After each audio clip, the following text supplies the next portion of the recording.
The night was heavy, the kind of stillness that presses on your chest when the world has already gone to sleep. Chief Ethan Cole sat at his kitchen table, a single mug of black coffee steaming beside a half-finished report. His uniform hung on the chair, gun holstered by the counter.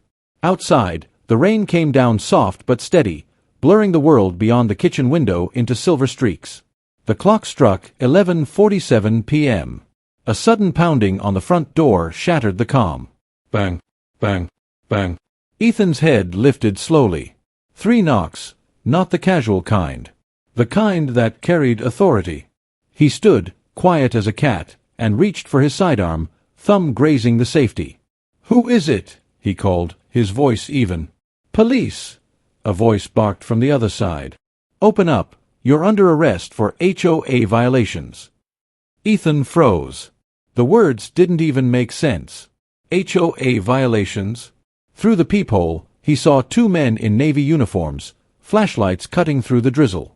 Their badges gleamed faintly in the rain, but something was off. No insignia, no department patch, and their belts looked wrong. Cheap. He unlatched the chain lock but didn't open the door. "You got ID?" he asked, tone flat. "Sir, open the door." Now, the first one snapped. "We have a warrant from the HOA."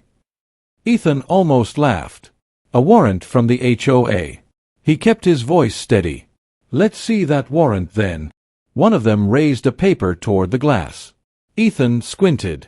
It wasn't a warrant, it was an HOA notice of violation, printed on cheap paper, the header barely legible through the rain. "Step away from the door, sir." "We don't want to use force," the second man warned. Ethan's eyes narrowed. The way they stood, feet uneven, guns holstered too high, hands twitchy, they weren't cops. They were pretending. He could smell the fear on them. He flicked the porch light on. The glare illuminated their faces, both men mid-30s, rough stubble, one's badge literally crooked. Ethan's pulse steadied. The predator in him woke. He opened the door slowly, keeping one hand on the handle, the other out of view.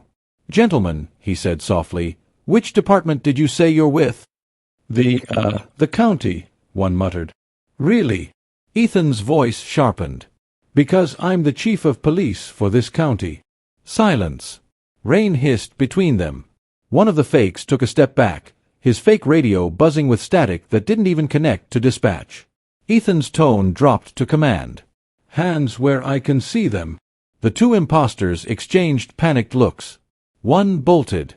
Ethan stepped outside, gun raised, shouting, "Stop! Police!" The runner slipped on wet asphalt, crashing onto his side. The other froze by the porch, hands shaking. Within seconds, Ethan had them both cuffed, their fake badges glinting under the porch light. And then, he saw it. A white HOA SUV, parked 2 houses down. Inside, through the windshield, sat Marjorie Lentz, the HOA president, umbrella across her lap, phone in hand, watching. Ethan's jaw tightened. She smirked when their eyes met. Then she drove away into the rain. By morning, the sun had burned off the rain, but not the anger.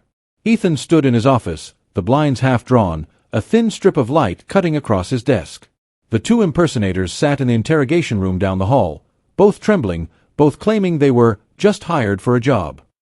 Neither could name who gave them the uniforms. But Ethan already knew.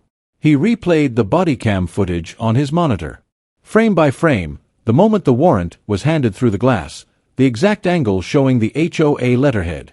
He zoomed in on the corner, Lentz Property Management, HOA Division. "Gotcha." Detective Ramos leaned against the doorframe, coffee in hand. "You really think the HOA president's behind this?" Ethan didn't look up. "She's been trying to get me to take down my cameras for months. Claims they violate privacy. Truth is, they've been catching her board members dumping illegal waste on county property."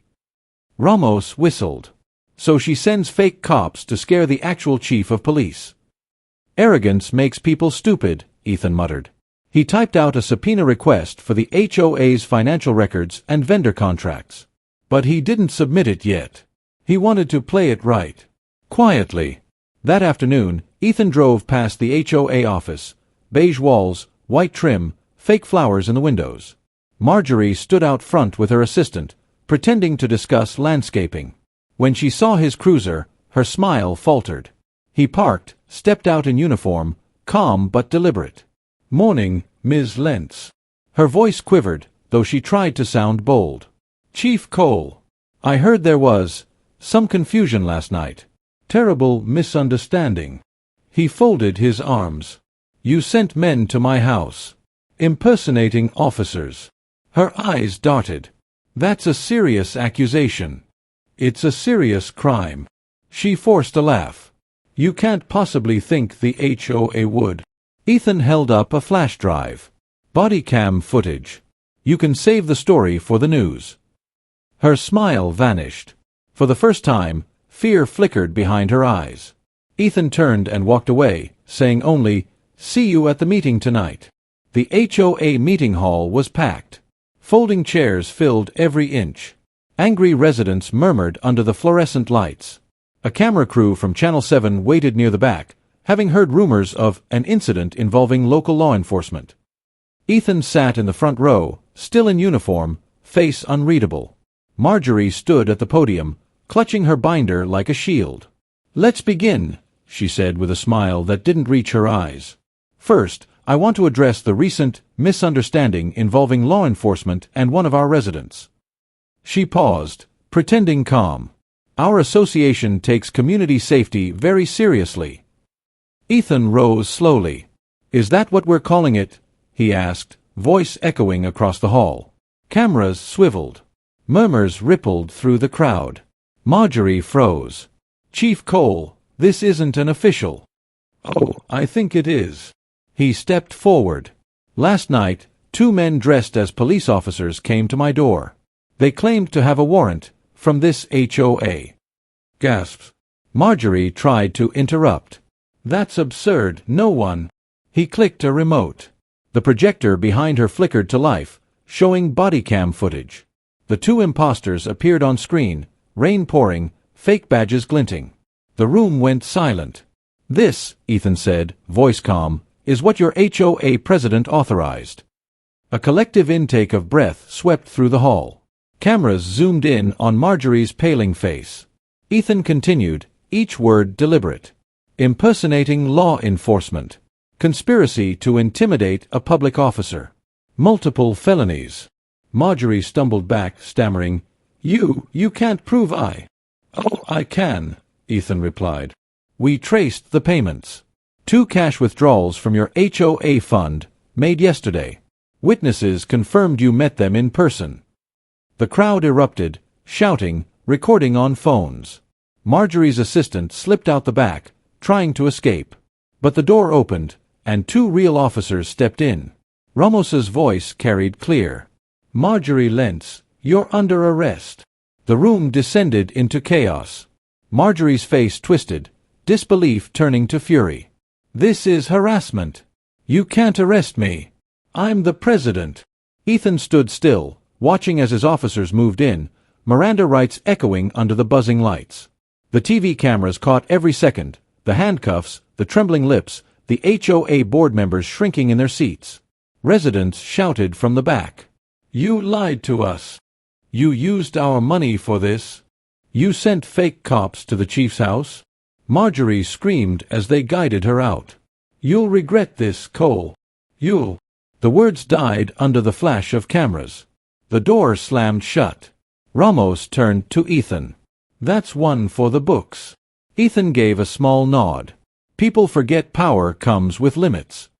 Later, he stood outside, night breeze cool against his face. Patrol lights painted the walls in red and blue. Reporters crowded the lot, microphones thrust forward. "Chief Cole, any statement? Was this a setup by the HOA?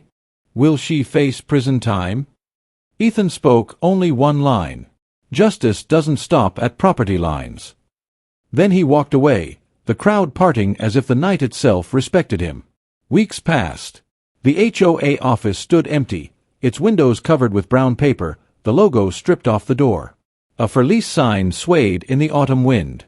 Ethan parked across the street, engine idling. He watched as new tenants moved into the neighborhood, free of the fear that had once ruled it. Channel 7's van was there again, Broadcasting updates. On screen, former HOA president sentenced to 8 years for impersonation plot. Ethan turned off the radio and sat quietly, letting the moment sink in. He wasn't a man who celebrated victories, but this one mattered. Not because it was personal, but because it proved something simple: no one is above the law. A knock came on his window. Mrs. Harper, an elderly neighbor, smiling warmly. "Chief, we're organizing a block party. First one without the HOA breathing down our necks. You coming?" He smiled faintly. "Wouldn't miss it." As she walked away, Ethan looked one last time at the boarded-up HOA office. Rain began to fall again, light, cleansing. He whispered to himself, almost as a prayer. "They sent fakes to arrest me. But the truth always wears a real badge." The cruiser pulled away slowly, headlights slicing through the mist. Behind him, the camera crews faded, the crowd dispersed, and the sign in the window flipped quietly from HOA office to vacant. The story ends with a wide aerial shot. Police cruiser moving down a quiet suburban road under soft rain, the last remnant of corruption erased. Justice served, publicly.